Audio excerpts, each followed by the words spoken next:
guys, welcome back to the channel. Activision is bought by Microsoft. The creator of Call of Duty, Diablo, World of Warcraft, Overwatch, StarCraft, and Candy Crush. See, Activision, Xbox to buy Activision Blizzard. Microsoft buys Activision Blizzard in deal value at nearly $70 billion. So Xbox has acquired Activision Blizzard in the company's largest acquisition. So breaking news, new Xbox company has acquired Activision Blizzard in the largest acquisition in its history.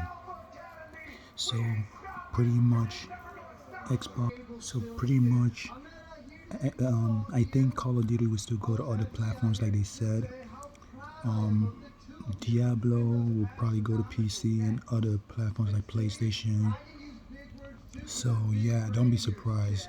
Even if Microsoft bought them, I still think they will go to other platforms. Like how they bought the other company and Doom is still gonna be on the platforms. It's still huge because owners want to keep spending more money. I know Xbox is the richest, but still, I'm still seeing Call of Duty going to other platforms this year, probably next year, probably for a long time because Call of Duty has a contract with PlayStation. By the way, just saying. Okay, quick video.